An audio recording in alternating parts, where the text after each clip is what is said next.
All right, we are 20 seconds away from getting it going. It's going to be a much happier stream because, we had a finally had a breakthrough week in the market last week. So definitely excited to talk about it as opposed to, just rambling on for the next 30, 45 minutes about how we're going to play defense. But 4 seconds, 3 seconds, let's close this out. Let's get it going.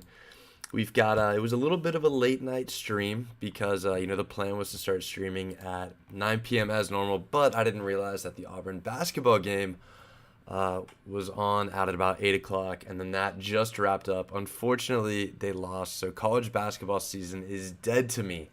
But that just means I can divert all my focus to this stuff, right? So silver lining, silver lining. But thanks again for all of you who have tuned in with us and have hung in during a very, very tough 2022 trading year. We finally started to see a little bit of the payoff that we have been, harping on that we are gonna get at some point. If we just remained patient with our strategy. And last week was a really, really good example of just how quickly things can turn around. The S&P 500 had an insane week. It returned 5.67%, which I think is maybe better than any individual week that it had in 2021, which is really, really saying something because that was a very good year in the market. But with that, with our leverage, with the positions that we've kind of been averaging down with and staying patient with, we took home a return of 16.94%. And how did we do it? As was the theme with a lot of the losing weeks that we had previously had, the main offenders were things like DraftKings, Affirm, and Roblox. But this past week, those finally turned around, and we are now making money, off Affirm, Roblox, and DraftKings, to name a few. Between Affirm and Roblox, we took home $14,000 of profit just between those two. And it's one of those things where we always like to play with the numbers a little bit to see just how much money we could potentially make in a week and play around with what max profit would look like. But we don't ever expect to hit it, and we really hit it last week, so that was fantastic. We've got me here in the YouTube chat, just casually reminding me that the Hurricanes swept up those Tigers. But guess what? College basketball season's dead to me now. You can't bother me. I'm not worried about it. I mean, I'm very worried about it, but, we're not going to talk about it.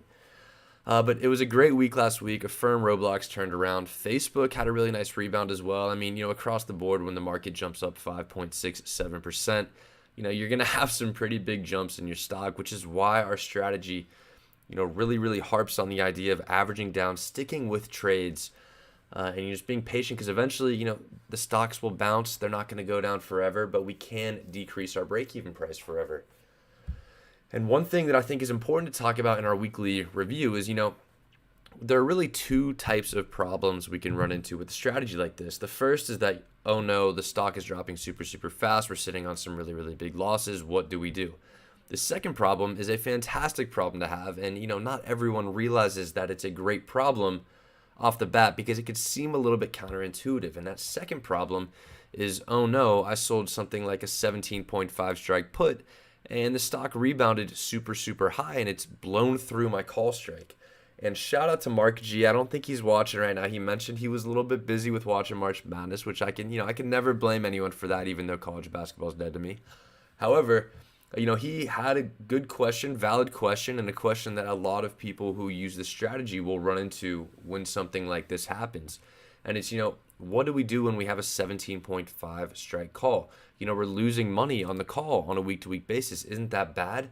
But the answer, and I think the simplest way we could look at this off the bat, is that no, it's good because why? Let's take a step back, right? Why did we lose $1,800 on the covered? Because the stock went up so much. So if we look at the road directly above that, the reason we have this 1880 loss is the same reason that we have this $5,300 stock gain right above it. So the way to look at this on a week-to-week basis, right, is just to net this out. So net share gain versus the covered call loss, we made $3,420 on DraftKings. Now, would it have been better if we didn't sell these at all and didn't have this 1,800 gain or this $1,800 loss? And the answer is absolutely. But objectively, DraftKings went up $2.50, which is like a 20% jump in the stock in 1 week. That is not always going to happen, and we are not going to, try to play that every single week. Jules has let me know that the sound is going in and out. If anyone else is having sound problems, let me know in the chat, and I could maybe try to unplug and replug the microphone back in. But I think the levels look okay on my side. I don't know, but feedback definitely welcomed if we're having some technical issues. What else we got this week? Okay, let's keep talking about this DraftKings covered call and how it works in the context of the life of the trade that we have been pursuing. So as you can see down the right side of the all-important break-even tracker, right? We started playing DraftKings at 36. We have our break-even price all the way down to 2102 going into the week. So what happened? It blew through our call strike. We had a loss on those. So what do we do when we are looking at a loss? Normally, when we play defense on a cash secured put, and I realize this is a covered call, just stick with me here for the purpose of the example. But when we have a cash secured put and we want to play defense, we try to roll down and out for a credit. When we have a covered call that's gone in the money like this one has, we want to roll up and out for a credit. And when you're deeper into the money, it's not going to be as easy to roll up and out and get that credit. However, we were still able to accomplish that, however small the credit may be. So we were able to roll up to an 18 strike call, and we were able to roll out for a credit, meaning that we closed the 17.5 strike calls for $1.26, and we now are sitting on 18 strike calls that we sold for $1.30. So there's a 4-cent credit right there, and not a substantial decrease, but it does decrease our break-even price by 4 cents. And I think the way to look at this too is you might say, okay, HT, if we look out to the right here, I'd kind of been calculating how much I decreased our break-even price by every single week. And, the average of this is a really, really solid number, right? We were, on average, decreasing our break-even price by about 60 cents, which is a very, very good number, right? If you, extrapolate that progress out over 10 weeks or so, our break-even price is going to go down by $6. However, that is not nearly as big of a chunk as we took out last week. So what's happening here, right? And I think the way to view this, and this is where a lot of people get tripped up, is you might say, I have a 2102 break-even price. The share has gone up past the 17.5 strike calls. What do I do? And if we look at our break-even price compared to where the stock was last week, and we know that the stock at the beginning of last week was at 16.11. So the gap between 16.11 and our break-even price of 2102 was roughly $5. There was a $5 gap between the stock and our break-even price. So now our break-even price is still, about 21, but the stock is at 1962, I think is where it finished up, which is crazy, right? But now if you look at that, there's only a $1.50 gap. So we go from a $5 gap to a $1.50 gap. And we know that once that gap is closed, we are going to break even on the overall trade. So I think that might be conceptually where a little bit of the confusion comes from, because while it might not seem like we're taking a huge credit, and we did objectively on those covered calls take a loss, the share gain that we are opening ourselves up to is going to outpace this and pay off in the future once these two, the break-even price and the price of the stock, finally intersect to get our total profit back to zero. And, we could objectively take this 1 week, and we get a lot of comments like, oh, why did we do this week? This lost $1,800. But the answer lies over the past 2 months where DraftKings has just been falling off the face of the earth. If you add up the call premium that we got up above these, that is, what's the sum? $9,340 of covered call profits. So I'm very okay with temporarily taking an $1,800 loss, because we have previously taken home almost 10 grand in profit on these covered calls, and that is what drives down this break-even price. So stay patient. Don't get discouraged by that. And in a literal sense, the best thing that could happen to us is that our covered calls finish in the money every single week, and we just, we keep rolling these things up. And even if we only roll up 50 cents a week, you could still follow that same kind of logic that we used when we were decreasing our break-even price to say, hey, if these finish in the money every single week and we roll up our call strike 50 cents a week for a credit for 5 weeks, we're going to raise it $2.50, and all of a sudden that $2.50 gets our strike price to 20.5, and our break-even price would probably be right around 20.5 as well. So as long as DraftKings just even stays relatively in this range, it is not going to be very hard to manage. We are still sitting on a $6,000 loss, but back when DraftKings was down at 16 and we hadn't really sold any of these, it was, before that premium was even on the table, it was roughly a $14,000-$15,000 loss. So again, baby steps, bit by bit. Objectively, this stock has still dropped 45.5% on us. So while we can see the light at the end of the tunnel here, and we want to stay focused and not do anything too stupid to try to make it all back in 1 week, let's take a step back and acknowledge the fact that we have a strategy in place on this stock that has weathered the storm against a 45% drop. We are going to keep rolling these up and out for a credit. And even if the credit is 4 cents and we can only roll the call strike up 50 cents, we are going to do it. Because, an in the money covered call is almost the same as, pretty much identical to an out of the money cash secured put. And what do I mean by that? Because when we sell options, what do we collect? This is Snow. I need to type in DraftKings. When we sell options, at the end of the day, what we're doing is collecting extrinsic value. So if we pull in our extrinsic value right here, why do I say that an in the money 18, we could use next week's example. So why do I say that an in the money 18 strike call is the same as an out of the money 18 strike cash secured put? And that's because if you look at the 18 strike cash secured puts, they're going for 26 to 28 cents. So we can call it, 28-ish cents. And we know that since that's an out of the money option, 100% of that value is extrinsic. So there's about 28 cents of extrinsic value on this option. And again, that extrinsic value is what we're collecting. If you flip over to an 18 strike call, you'll notice in this extrinsic column that we've pulled up right here, there's 29 cents of extrinsic value.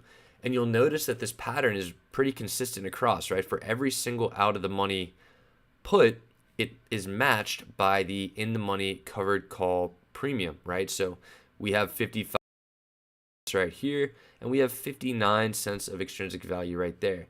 And Jules is telling me that my audio is still kind of having a little bit of trouble. Let me quickly pull it up on my phone and see if I can hear it. And if anyone else is tuning in and having trouble with the audio, feel free to throw it in the chat and let me know. But definitely want to make sure we've got everything going on from a technical aspect before we keep going any further.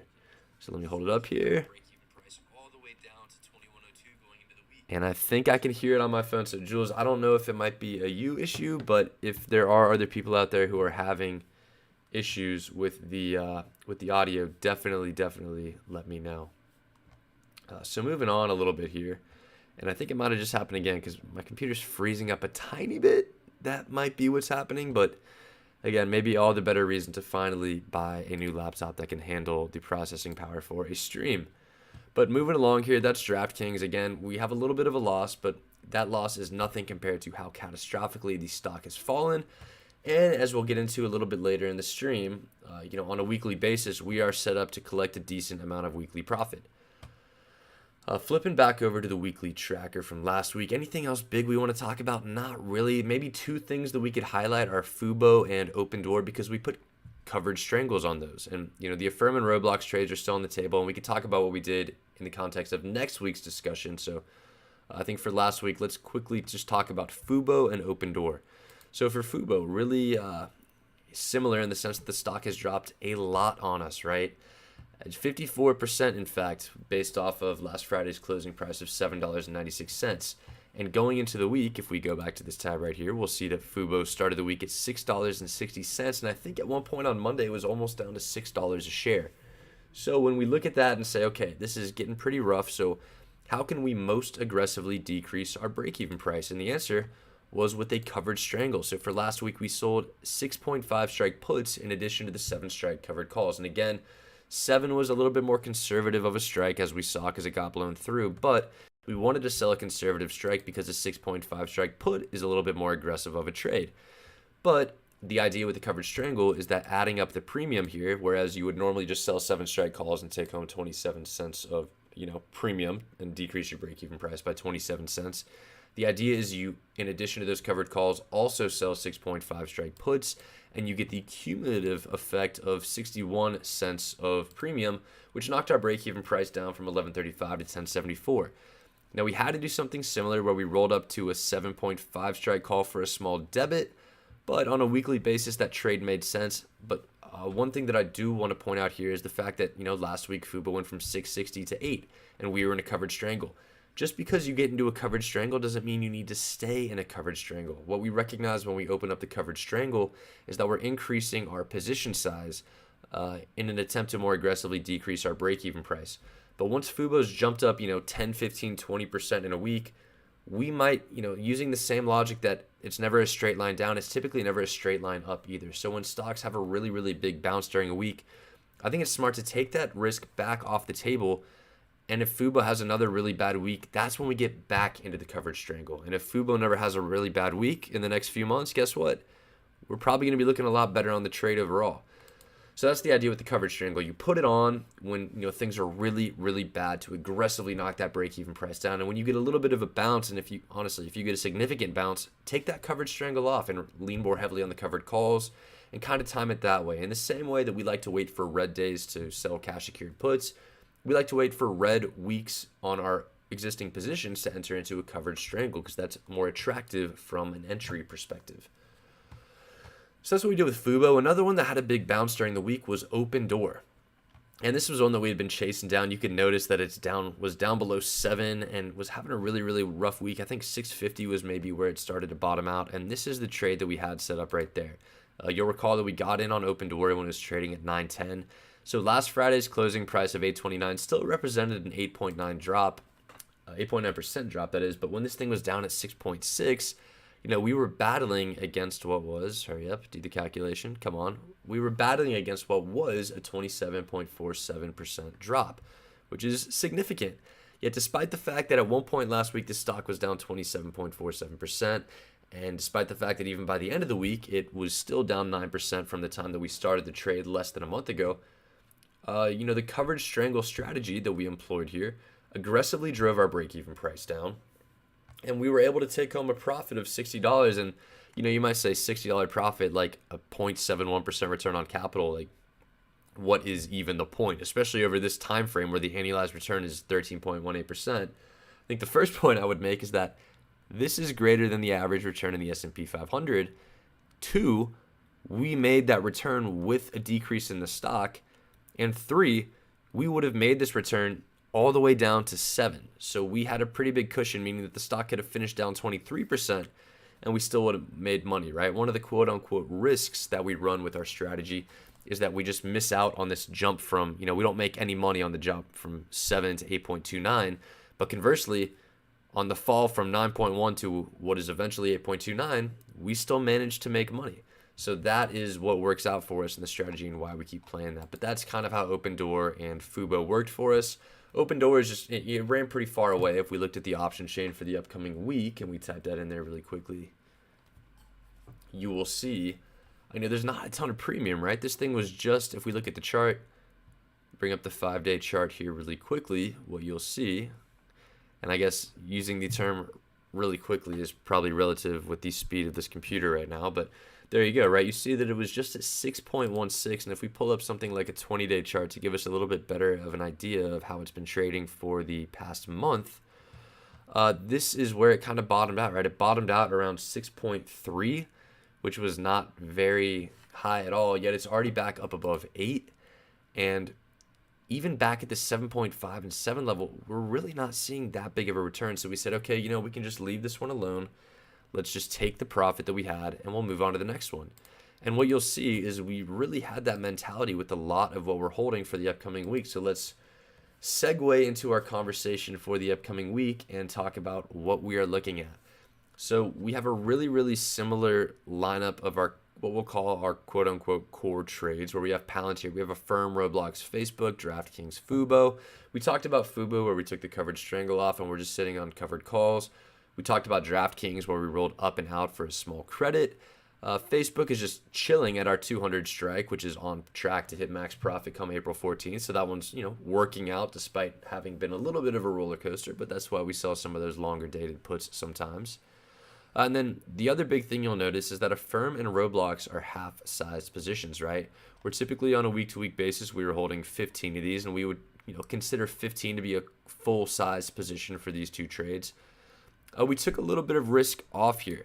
So again, kind of like we talked about earlier with Opendoor and Fubo, much in the same way that we don't believe stocks take a straight line to the bottom. When we see stocks take a straight line up, notably going from 25 to 41 over a 1, 2, 3, 4-day period, which is an insanely short amount of time, we don't exactly trust that, right? We love RSI as one of our indicators, and it is in the red, right? I feel like so often the market's been so rough that we've been dealing with stocks that have RSI in the blue. I've barely seen red. It's, maybe an unfamiliar color to me at this point outside of my account balance. But we want to be careful here a bit. We don't want to get too aggressive because just as when stocks sell off and rebound really quickly, when they rebound really quickly, there is some sort of reversion to a mean level. And what I consider to be the mean level, if you look at what we have for the upcoming week, is a 37 strike put, right? A 37 strike put would put us right around here. It's right where it was back on March the 11th, right before it kind of dropped off a little bit of a cliff. And it's kind of near the bottom of this big candle that it started off with on Friday. So 37 is a good level. And here's the deal: if it runs up past 40 and stays in the 40s, I mean, just so long as it doesn't fall back below 37, we're still going to take home $808 in a week on that trade. So we are of the opinion, that's a decent 1 week return for a trade like that. And similar with Roblox, right? We targeted a $1 credit for both of these at strikes that were, potentially could be viewed as support/resistance, meaning that, it wouldn't just completely free fall through. Now, if it does retrace and go back below 36 during the next week, guess what? Then at that point, we could scale back into that full position with the benefit of having a little bit more premium. But again, if that never happens, we're taking home $1,600 between both of these. And that's really all we have lined up for the upcoming week. This really does continue along with the discussion, right? There's still a war going on. There's still some uncertainty about the Fed rate hikes. Yes, we did just have a 25 basis point rate hike confirmed, but at the same time, that is one of what is expected to be 7 different rate hikes during the year. There's a little bit of speculation about whether the next Fed rate hike is going to be 25 basis points or 50 basis points. So there is still a lot of general uncertainty in the market, and I don't feel that this is really reflective of what's actually happening. And doing a little research, what it'll tell you is that the biggest green weeks from the S&P 500 come in bear markets. So I really, really worry that last week, while it was great to get a lot of relief, was a little bit of a bull trap. Because if you look at our trade performance and our year-to-date summary, what you'll see is there has been a serious whipsaw of our performance, right? We had that huge, huge cliff that we basically dove off of in January, objectively hit the reset button in a few places, understood the mistakes we made, and are kind of building after that. And I think we've done a decent job so far, right? We're down 11.52% on the year. I wouldn't say 9.5 because this is with the next week's trades factored in, so that's kind of up in the air. But as of last Friday, we were down 11.5% on the year as compared to like 7 or 6-ish on the S&P 500, which is, perfectly fine for me. So as long as we're this close right now, I think that is a short-term win as compared to where we were the week before. Obviously, we did a significant job closing the gap, and I think we could do an even better job and further close that gap this upcoming week. However, with last week's 1 week performance on the S&P 500 of 5.67%, if we look back to 2021, this is why we keep these tabs, right? 2021 was a fantastic year for the market, but we see 1.98%, we see 1.47%, 19.35. 477 is really the biggest week that I think we saw from the S&P 500. I'm not going to bore you to death by scrolling through all this, but it just goes to say that last year was a strong year in the market, and typically strong bull markets are characterized by smaller, consistent gains that are a little bit more organic in nature, as opposed to these big swings up and down like what we've seen so far in 2022 in the S&P 500, right? Notwithstanding that it's been a tough market to trade in, so yes, we've lost money. We've had some stocks really, really turn against us, as illustrated by things like DraftKings, Fubo, Roblox, Affirm, you name it. But my goal for this week is we see that every single time we've made significant progress, the very next week, we've given a lot of it back. And a lot of that was from poor luck, absolutely, where a lot of the trades that we ran outpaced the decline in the market. But we're going to put ourselves in a position where this can't really happen. How do we do that? We cleaned up our positions a little bit by cutting these in half. We're selling in the money covered calls on Palantir, in the money covered calls on DraftKings, in the money covered calls on Fubo. So we have a lot of big built-in cushions for the upcoming week. And compared to previous weeks where you look at the amount of trades that we've been in, you could say, okay, this is a much smaller stack of trades as we head into the coming week, and you'd be 100% correct. However, what do we like to do to evaluate our trades? We like to look at what they would look like if these stocks traded dead flat for the week. Because obviously stocks can move in our favor, they can move against us, but what we'll tell you every single week as we move into evaluating a lot of these is that the most likely outcome is that a stock finishes right where it is. So for Palantir for the upcoming week, if it finished at 1282, we would have a 640 gain on the shares. We'd have a $100 loss on the covered calls. We'd make 540 off that. For Affirm and Roblox, those are both above the strikes that we sold, so we'd pop $800 a piece off those. Facebook, that expires in April, so I'm not going to touch the price. DraftKings, we would make 1720 off of the shares. We'd lose 640 on the covered calls. That's going to be $1,000 of profit right there. And then Fubo, if it stays right where it is, this is correct. We would, zero on the shares, and we'd make $380 on the covered calls that we sold.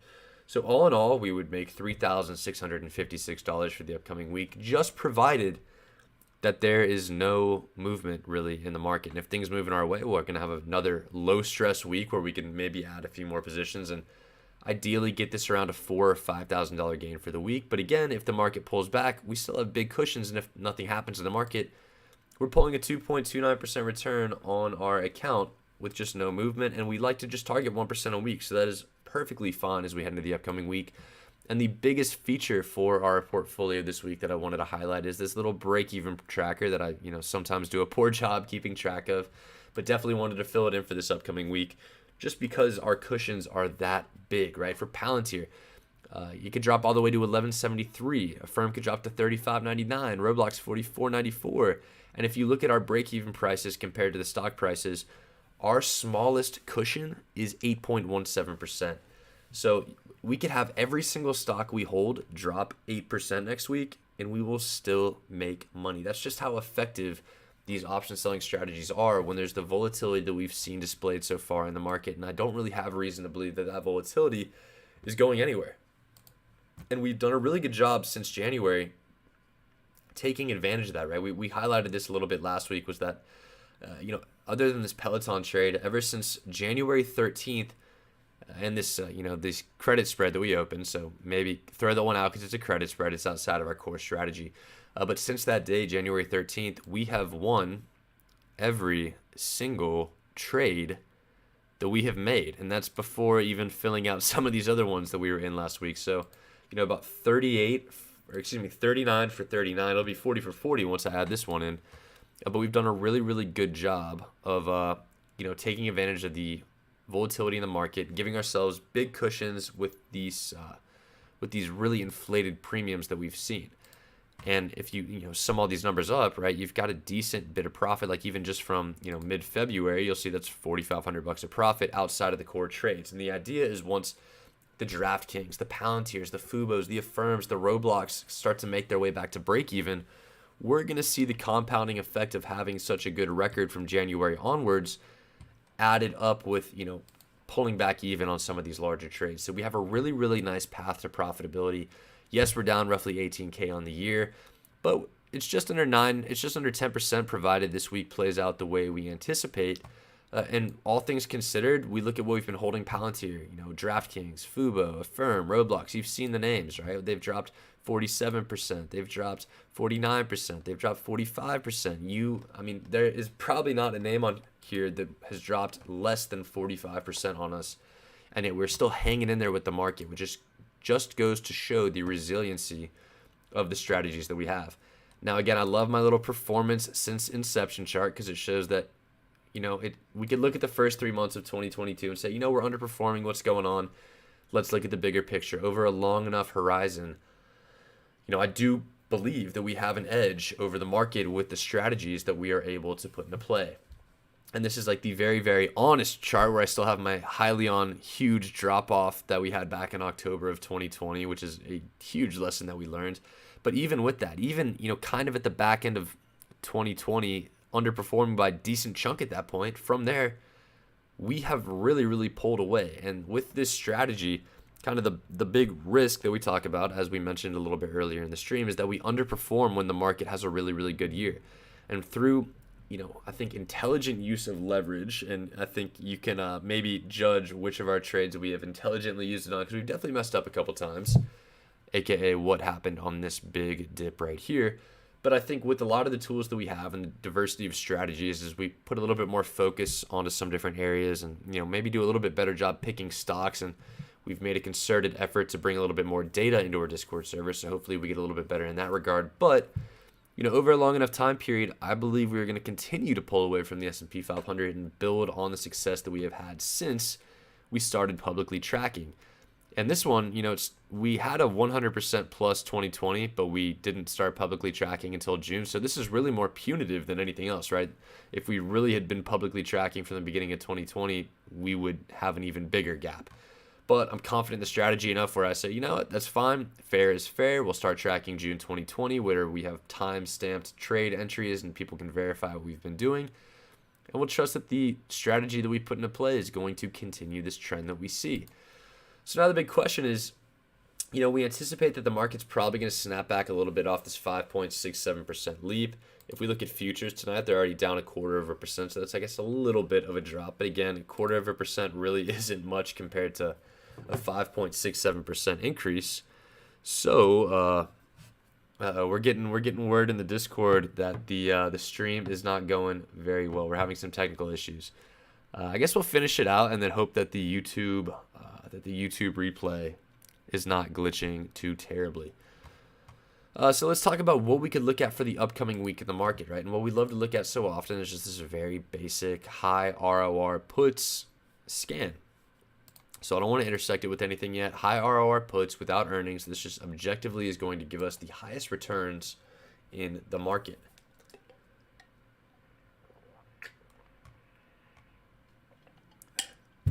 Hurry up and load for me. The computer is dragging today. We have 913 results. It's still kind of loading and not letting me click into this, so bear with me a little bit longer here. There we go. It is finally loaded. We dropped some frames there, so that must have taken everything that my computer had to pull this up. So you'll see a lot of Zim has 24% ROR. This is a special situation where they're paying out a dividend, so the put premiums are a little bit inflated, so we could throw that result out. DD is a Chinese stock, a little bit scary right there. OCGN, that's biotech. BRCC, I've never heard of this one. Let's take a look at BRCC and see what's going on right here. This is interesting as well. This must be another situation where they're paying out a dividend, right? If you look at right at the money, you have $1.20 of put premiums, yet 60-ish cents of call premiums. So there's definitely a little bit of a skew, meaning I'm sure there's some sort of upcoming event where we can maybe look at the live news and see what's coming up right here. Not really seeing anything, but definitely some weirdness. Like we pointed out earlier, right? The extrinsic value should match for calls and puts. When it doesn't, something is up. Let's go back to the scan here and keep looking. BILI, I don't like DWAC. That one I think is destined to come back down. Let's see. I mean, entries are definitely tough when the market goes up over 5% in a week. Let's see what else we've got going on here. JD, another Chinese stock, Rivian. And again, we're still in this 5% ROR window, right? We really are just trying to target 1%, 2%, so we can go all the way down here and, get into that window and maybe see if we see some names that are a little bit more familiar to us. There you go. We've got SQ for Square. We've got Beyond. A lot of these are getting a little bit more, familiar. A lot of these stocks are a little bit stronger than what we were previously looking at, like Boeing Airlines, 192 right there at a 2% ROR. Let's take a look at BA. Was only up 1.39% last Friday. Let's pull the news out of here. And yeah, 162 was the bottom. So this is one of those things, right? When we have such a big jump back up, it's very, very easy to visualize where the potential retracement could be down to because you have all these low prices highlighted. Like, for example, if we pull a firm back up, it's very, very easy to see that, okay, 25.61 was the bottom there.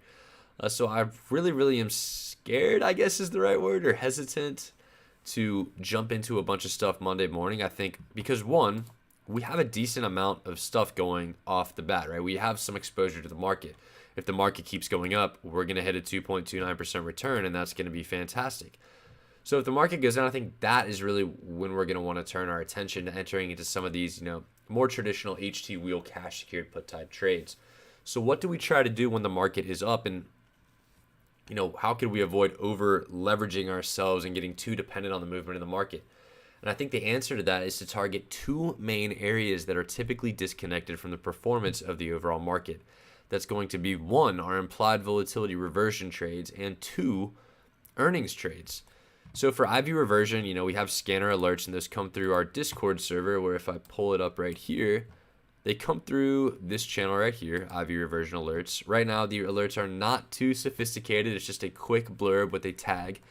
We've been testing out a new bot that I hope to put into play over the next couple weeks, where not only do you just get the ticker, it gives you a little bit of background about the company, current price, sector, industry, implied volatility, and the range. So you can decide, if it's trading around the bottom end of that range, or if it's just spiking up so high that it's not even worth looking at. So that is an improvement to these alert bots that we have right here. And again, if you want to sign up for these alert bots, that's hourglass-trader.com, and you would sign up for HT Premium.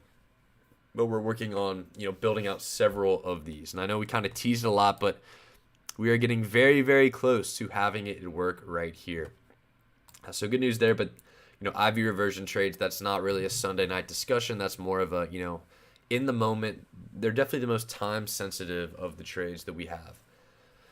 The other is earnings, where I guess I could pull this right back up here and we could take a look at the earnings trades for the upcoming week, right? It looks like we're starting to get back into earnings season a little bit. And I guess by that, I mean, there are some names on here that I finally recognize, right? We've got Nike, Adobe, we've got Neo, but still not back in full swing, but I guess it's a little bit better than what we saw last week. But I think we're finally starting to come around back to earnings season. So we're definitely going to have a lot of our attention focused here. And I think what's going on right here, let me quit out of this because that might be messing up the computer a little bit. Okay, there we go. So, I mean, you've got Nike, Adobe.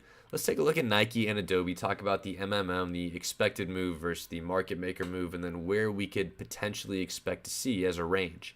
Now, going into this, we always like to say that Wednesday afternoon and beyond is our favorite time to enter into earnings trades, but sometimes there are still good opportunities early in the week. So let's take a look at a couple of these and type in ticker NKE for Nike up here.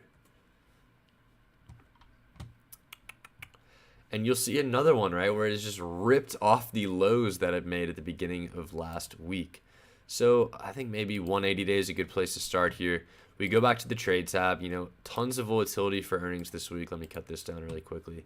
11.16, expected move, which is the move based off the implied volatility. In plain English, it is the break even of an at the money straddle. So if you add these two numbers together, they'll roughly give you what you see right here. But the MMM is what we like to look like, because it's what TD Ameritrade markets as like a proprietary formula that the market makers use, so it's a little bit more accurate. And while that does sound super fancy, I actually have found that to be relatively true. So this is the number we like to go off of when we try to forecast expected moves for earnings. So it's going to be plus or minus 1050. So plus 1050 off of 132 is going to put you at basically 142.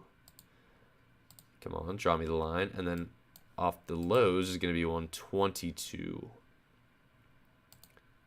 So let's get rid of these. The previous, I think we did the same exercise last quarter. Let's remove these drawings right here. And let's zoom in, right? So what do we see over the... Well, that was a horrible job of me zooming in. I should probably learn how to use the mouse. Back to the 180-day chart. So what do we see on the low end, right? On the low end, what we see is that it broke below that with a pretty big red candle just last week. So I think there's definitely some conceivable amount of risk on the downside. What I see on the upside here is it does start to line up a little bit with where this bottoms out, and then it dipped down below and right back above. There's maybe 2 points of support right here at this level, so it lines up a little bit better on the top end. But again, I could definitely see some potential upside to 150 just based off of the chart, right? So let's, follow this through. Step 2, I don't really love either option, but if we could maybe get some premium down in the 115, 116 area, that would be a really, really good place to sell it. So let's pull up, instead of extrinsic right here, let's pull up return on risk. And there we go. Let's pull up all these. Maybe let's make it a little suspenseful here, right? So we wanted to sell in the 116-ish, 117-ish area. Well, it's not suspenseful. It's right here. So 116 and 117 give you 0.69 to 0.77% ROR. That's not too bad. If you really wanted to do it by the book and go up 122, it offers roughly, 1.5%. But again, for an earnings that's so early in the week with a lot of time to move after the earnings, I just am not comfortable with this level of a cushion for this payoff from an ROR perspective. Now, undoubtedly, Nike is a good company. If you zoom out to the 1 year chart, even if you were assigned at 120, you would have a price that is better than anybody on planet Earth who bought Nike stock in the past calendar year. And if you zoom back out to the last 3 years, that 120 isn't terrible, but pre-pandemic highs are right around 100. And that theme of pre-pandemic highs is something that is very, very useful to keep an eye on, because if you look at something like Square, it fell right back down to the pre-pandemic highs before bouncing. You look at something like DocuSign, maybe? There you go, pre-pandemic highs, huge candles, and now it's back down there. So a lot of these create, what we could almost call like round trip trades, where they go have pre-pandemic highs, right? They sink a little bit during the pandemic, fly way back up here, and then something like Zoom comes right back down to the pre-pandemic highs. So when I look at that Nike chart, what I'm seeing is there's still a little bit of a gap between the pre-pandemic highs right here of about 100 and 120. However, having a 120 basis on a stock that, one, might not even go back to 120, or two, has conceivable perceived downside to this 100-ish level isn't the worst thing in the world, especially if you start off a little bit smaller. So, by virtue of the golden rule that we like to have, where we say only sell options on stocks you'd be comfortable owning, I don't think it'd be the end of the world owning Nike at 120, especially with where it's traded over the last year. Solid company, they're making money, so you're definitely a little bit removed from some of the volatility out of a lot of companies we've seen that are perceived to be growth companies that have gotten crushed after the Fed has considered raising rates and has raised rates. So wouldn't be the worst thing in the world, but not for me yet. Let's take a look at what else we've got on here. Next one's going to be Adobe, which is going to be Tuesday after close, and maybe ADBE ticker on that one. There we go, we nailed it. So it's trading at 453. So the first thing that you're going to notice is that the amount of collateral you're going to need for these is definitely a little bit rich, right? We have a 28 MMM compared to a 32 MMM, so that $4 difference implies a little bit of an advantage for the option sellers. But again, let's go through the process. 453 plus 28 is roughly 480, which would put you right around here. We're on the 3-year chart still. It might be a little harder for me to hit 480. Let's go back to 180. And then 453 minus 28 would get you to 425, which is down here. And very similar to the Nike setup, right? Where on the downside, we see a little bit of risk because it bottomed out at 407. But on the upside here, right, it already bounced off of here once, twice before breaking down and through. So I think there's definitely a better case to be made that there's going to be more resistance on the upside than the downside. So definitely wouldn't want to open a bullish cash secured put on this position. And again, similarly to Nike, you could say, okay, well, 407 was kind of the short-term drop that it had back last week when the market bottomed out a little bit. So maybe if I could find 407, 408 and get 1% ROR, that might be a good option for me. So let's go over here. Let's see if we can get around that level. And the answer is not a ton, right? 0.61, 0.79. Somewhere between those two. And again, we like to look for 1% or better, so not exactly what we would be looking for. And additionally, we back out to that 3-year chart. There you go. Pre-pandemic highs on this one are 383. So maybe a little bit further down to go on this one, just not one, especially with where this trend is going. Definitely a little bit of perceived support right here where we have some bounces, but I am very, very hesitant of trades that have not retraced back to their pre-pandemic highs. And that's not to say every single stock is going to go back down to where it was in December of 2020, right? I think, yeah, December 2020. Or excuse me, December 2019. January 2020 was when the pandemic began. But when you see a stock trending down this sharply, and this is kind of looming right here, I would wait for these two to connect before entering into a bullish position. And a lot of the times when we look at trades like these, the conclusion is, not for me, not great. It works. It looks okay. Like theoretically, it should work. That's how the math on these works when you're selling options. But if you're not in love with the trade, there's no need to enter into a trade. I mean, I can't tell you even just in 2022, how many different times I wish that I had just a lot more buying power, because while something might not look great on a Sunday night, there could be something that happens Monday, Tuesday, Wednesday morning in the market where there's some fantastic entry opportunities. So we want to save our buying power for entries like that. And again, if we don't use any of our buying power and we don't see any good entries at all, it probably is going to be because we took home $3,700 in the market this week. So we are not going to be mad at that one bit. So moving on, the really only other one was NIO, which I think from the graphic reported Thursday after market. But again, this is a Chinese stock, a lot of regulatory risk that I think was mitigated towards the end of the week. But to the larger point of setups that I hate, this is like the classic setup that I hate, right? You've got something that was trading under $5 a share, ran up to 67 where it was undoubtedly overvalued, and inevitably, as we see with so many of these, is just falling back down to earth. It happens with so many different ones, right? Squeezes way up and inevitably the valuation wins out in the end. It happened to us with Hyliion, as we talked about earlier in the stream, which is why we don't fall for this setup anymore. So we just objectively leave that alone. We are better off for it. We are going to sleep better at night avoiding stuff like this, and more specifically stuff like this. And having Chinese risk, having the earnings risk coming up, even though there's a 2.3 market maker move, which would get you down to like 17.5-ish. No, let me think. 18.5-ish, excuse me. Where you still have, 2.72% ROR, it really suggests that there is a good opportunity down at 16.5 here. Fact of the matter is, we pop back into that 20-day chart, 16.5. It is nothing to get back down there for NIO because it bottomed out at 13.01. So just not for me. Jules in the Twitch chat is saying that there is a rumor that Nike might be filing Chapter 13. Pure gossip and has not looked into it. That is very interesting to hear, especially for a company that I at least thought was making money. Let's look at it. Nike Chapter 13. Let's see if anything comes up. And it is definitely a rumor right now because I'm not seeing anything on there. But, I mean, Jules, if you're an insider, you got some info. I can't trade on it, but interesting to hear that there are some rumblings of that. So maybe it would be definitely interested here if you've got a source or something on that. But, I mean, they look like they're doing okay. But that's all we've got for earnings this week, right? It's kind of light on earnings. But, again, when the market is down and getting crushed, it's very, very easy because there is tons of premium in the market. When the market is up as much as it was last week, entries are a little bit harder, right? We like to sell cash secured puts on red days, and there are not a lot of red days when you have a week where it's plus 5.67%. But with the way that the market is traded this year, if we look at the S&P 500 ETF SPY, I mean, every little bit of green that we've seen in the last 20-ish days or so has been, taken back in a rapid manner, and we could go back to the 180-day. This kind of volatility, if you are still looking for an entry, you don't have to wait long.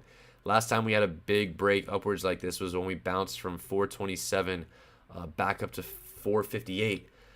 And that was back in the beginning of February, and then it was quickly knocked right back down to 445. So I imagine we maybe get knocked down back below 440 on the S&P 500 this week. And if it does, there will be much better entries out there for us. But what is oversold right now? Because one thing that I really like to do, as we've talked about on previous streams, is use this intersect feature to try to find some decent entry opportunities. And this particularly works really well for selling those long-term cash secured puts, because what happens is you find an intersection of a bunch of great technical indicators for people who are selling options. You'll find something with RSI being indicated as oversold, which is primed for a short-term bounce. You'll find something where implied volatility is high, obviously, where that bodes well for option sellers. And you'll find something where implied volatility is unusually high, right? If IV rank is high, it means that IV is high on this stock. It's unusually high on this stock. So the implication there is that it's going to revert back down to the mean, and option sellers are going to, be the beneficiaries of that reversion. So let's get into that. And, a couple that popped up last week, or was it last week? It was last week, were Snow and Shop, and between those we made $542 just off that scanner. So far so good on the scanner, right? It takes 2 seconds to run the scanner, and it made us $500 last week. And if we look at Shop and we look at the 1-year chart, right, we see implied volatility was unusually high right here. We see that RSI was down in the gutter right here. So what did we do? We took advantage of that, the intersection of high implied volatility and low RSI. What happened? It exploded from 500 back above 700 by the end of the day, which is crazy. And again, that the implied volatility dropped off. And what you could actually see, you could go look at the actual option that we opened, right? The April 22nd 360 strike puts. So if you go to April 22nd, you go to the 360 strike put, right click on this thing, more info, and we can view it on the chart. It might be easier if we just view the 350 because there's probably a little bit more liquidity there. But if, the price action is going to be pretty similar. So what you'll see over the last 20-ish days, I don't know why it's looking like this. Maybe because these are new options. That must be it. But what you'll see, right, it was trading up around $4, $5-ish a premium, and by the end of the week, it was down to 150, which is insane, right? Because we set these trades up with 1 or 2 months till expiry, meaning that we're perfectly happy to ride it out because, one, a 350 strike put when the stock's trading at 500 is still a big cushion that you can afford to take to expiry. And two, if you do get that rebound that a lot of those technical indicators seem to suggest will happen, you'll collect a significant portion of your max profit in a very short period of time. Now, if we kind of continue to hold ours, we would have seen a little bit more, but we collected, 50% of our max profit in 2 days on a trade that was supposed to take about 45. So that is a very, very good number from an annualized return perspective. But again, when we see numbers come up on the scan where we intersect high ROR puts with HT oversold stocks, what we're going to find is a very good list of similar stocks. And to be honest with how good the market was, there aren't even any symbols on this scanner right now. So it might be another good one where we could potentially add alerts to this as well, because as we saw last week when we really started putting that scanner into play, from a long-term cash secured put perspective, it made us $500. So I think definitely worth the effort to potentially set up a scanner alert in the Discord for this one as well.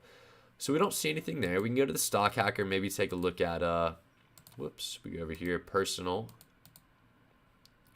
and go to IV rank scanner. It's going to give us just objectively high implied volatilities on stocks. And let's see what we can look at here. So IV percentile, we're going to want to sort high to low. Maybe a little bit of a volume filter. I don't really care about that part, to be honest. But everything on here has options, so we know that we could potentially play it. Maybe RSI is a good one to look at here because you'll kind of start to see an intersection between high IV and stocks that are a little bit oversold. But General Mills is one, right? GIS. Let's type in GIS and see how it looks. Obviously, got the little bit of the. It didn't even catch the bounce last week, really. It had a pretty big drop off. What's this thing looking like on a 180-day perspective? Some big red candles, but there's big implied volatility. They're going to be announcing earnings soon, but they're only monthly.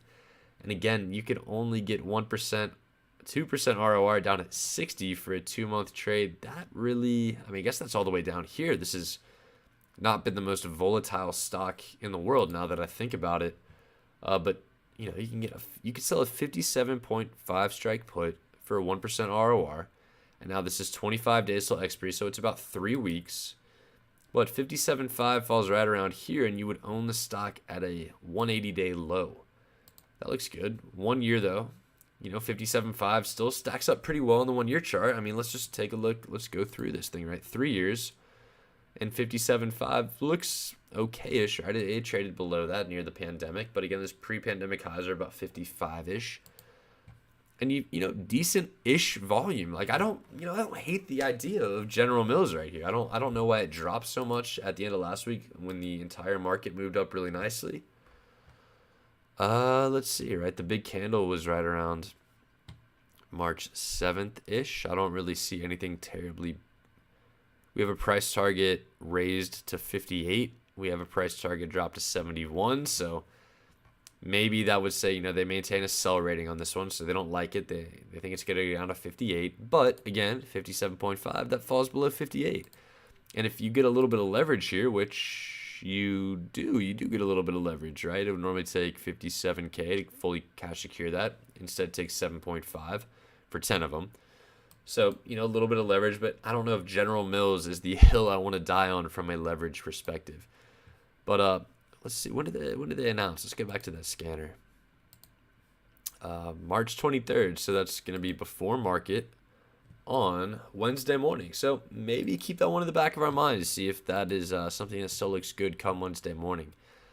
But these are the kind of results, right? You can just kind of look through a few of these things. And since implied volatility is so relatively high on a lot of these things, like PRTY, we could just take a look at that one.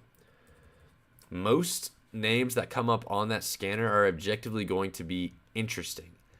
Now, this is interesting because it went down to 26 cents, and I think this is when they were potentially fighting bankruptcy. And it seems like it may very well be on the way back down there, but it has options. I don't love the premium on there, to be honest with you. There's no volume right there, so not great. But again, we could, potentially actually, it doesn't work that way, but we could intersect the high ROR puts with something like that implied volatility scanner.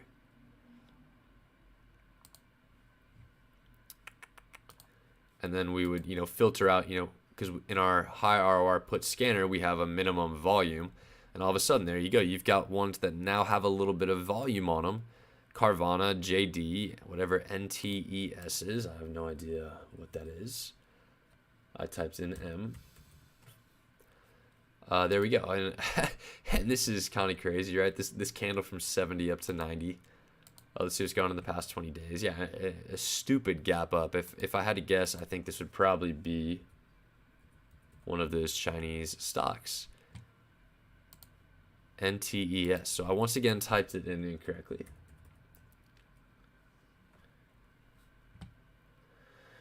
Interesting. So Jules is saying there's no Nike on the shelves, and the salesmen are saying they're having supply issues with the Chinese lockdowns. Very, very interesting. Might be something to keep an eye on. But as predicted, there you go. It has an address in Beijing. So maybe if there's another filter we could throw on this that filters out a lot of these Chinese ones. I know Carvana is not a Chinese stock, so CVNA. Come on. But another one that is just, hugely ripped up in the last week or so from 105 to 142. These just aren't the setups we like to go for. But, that implied volatility on a 1-year basis is what we're scanning for, is elevated, right? IV rank is 73, meaning, and IV percentile is 84, meaning 84% of the days over the past year, IV was lower than it is right now. So the idea when we scan for implied volatility like this is that IV eventually reverts to the mean, like it's going to go from 0.98 back to maybe where it normally sits in 0.56. And when that implied volatility inevitably gets sucked out of the stock, the option premium is going to get sucked out as well. So, where could you get 1% ROR for Carvana in the upcoming week? And the answer is with the 120 strike put. That's honestly, it's tempting. It's kind of crazy. Especially because it has been above and below 20 by many, many dollars over the past 20 days. But if you wanted to start yourself off with this smallerish position, do you get any leverage help here? You absolutely do. It's 1 to 10. So this is a 10% ROC, right? If we wanted to sell just, one of these things, we could get a $120 return off of $1,200 of, collateral, 10% ROC right there. But again, that would be one we want to start smaller. Maybe we could take a look at May for that longer-term cash-secured put idea, right? If we wanted to sell one of these for $1.03, which is, nothing crazy, but it'd be at 103 divided by 650, so an even better ROC right there, right? Let's bring the handy-dandy system calculator up onto the screen and see what that would be, right? It would be 103 divided by 650, and all of a sudden you're looking at a 15% ROC over a 61-day period, so about 2 months. That annualizes to a really, really nice number. And again, 65 is all the way down here. And why do I have a red line here? I guess it's probably because, why do I have a red line down there? I guess we've looked at Carvana a long time ago, and we have a red line from there. But again, this follows that theme we were talking about earlier on the stream with pre-pandemic highs around 100. It hit that number, bounced right back up. So if you were to sell a 65 strike put that expired in May, trying to capitalize off of the implied volatility, this is where you potentially own the stock, and that is a very, very good place to be. So you have one of two options, right? You're either going to own the stock back where it was trading in 2019, or two, you're going to have a 15% return in a 2-month period, which happens, there's 6 2-month periods over the course of a year. So that probably annualizes to a return of over 100%. So that's the idea with the long-term cash secured put that we like to put into play. Because one, when you're selling an out of the money option that's decently far out of the money, like a 65 strike put, and you're in this 60-day window, the theta decay curve is a little bit different for options that are further out of the money. The theta decay accelerates right around that 45 to 60 day to expiration period. Now we're playing Vega, so volatility, a little bit more than we're playing theta, time decay, so it might not be as pronounced of a decrease in premium as we would like to see. However, I think the value is still there. And a great example is, this would have shown up on our scanner with implied volatility being high and RSI being in the blue right here, back when it was down at 100, that scanner we were looking at earlier within the results. So what would the price action on the 65 strike put have been off this rebound that the stock has seen? And the answer is that, if we take this off, 33 years right here, the great part about these is that premium on these varies so wildly. And we're looking at this from, this is about 1 month that we're looking at right here. And these are 65 strike puts. So keeping in mind that over the past, if we pull the Carvana chart up right next to it,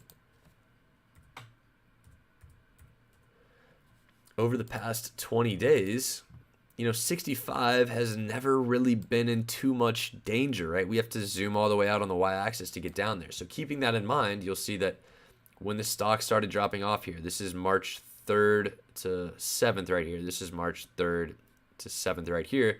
When there was this big dip down to 100, implied volatility starts spiking. RSI gets down below 30, and it shows up on that scan that we have. And the option premium is 445. And again, that's for this strike right here. So you still have a huge cushion.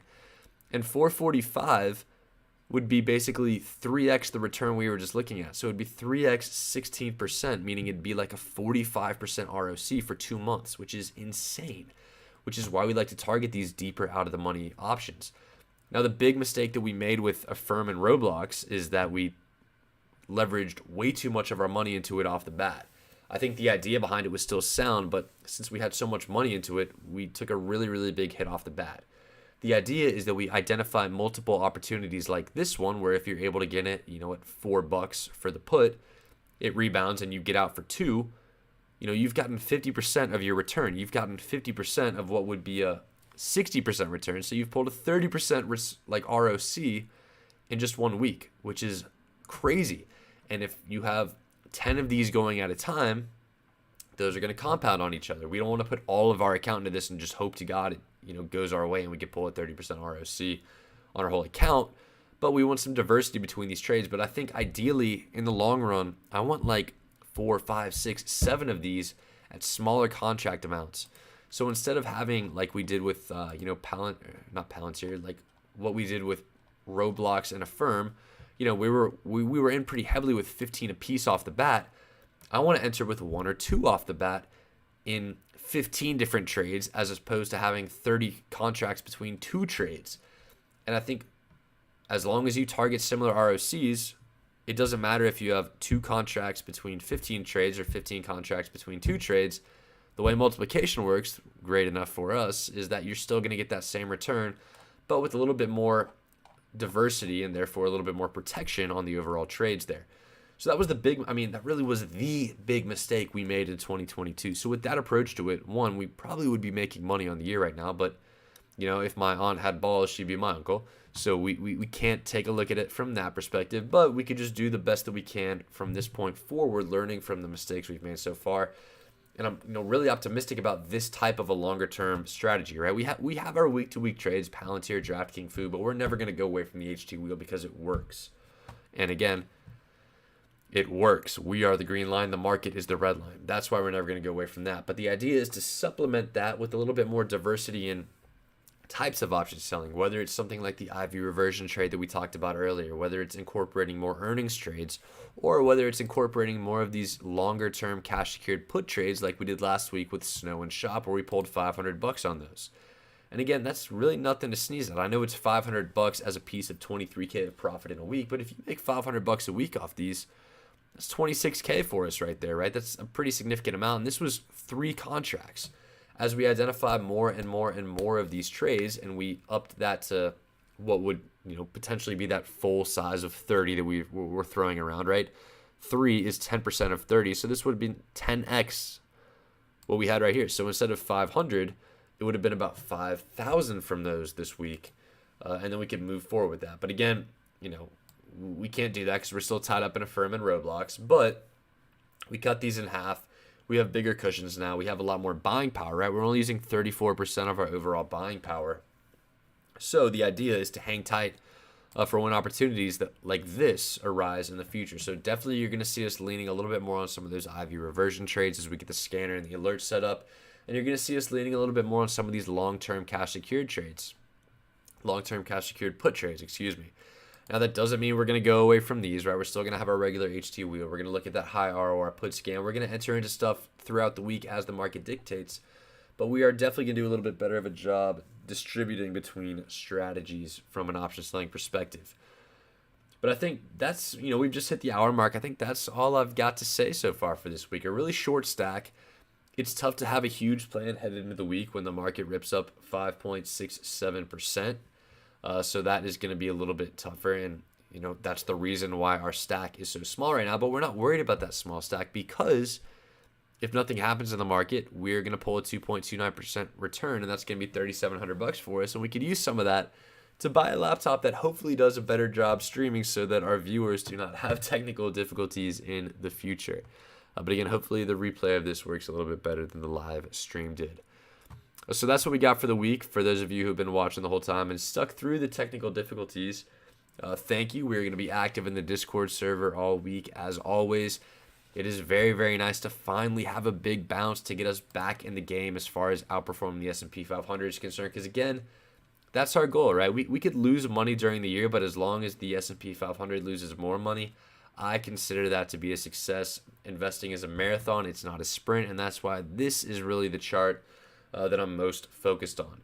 Every single dip in the market is a lesson. I mean, sometimes I feel like people who say this are just kind of coping with losing money, but it really does ring true that some of the most expensive lessons are the best ones, right? Like this was our big Hyliion loss.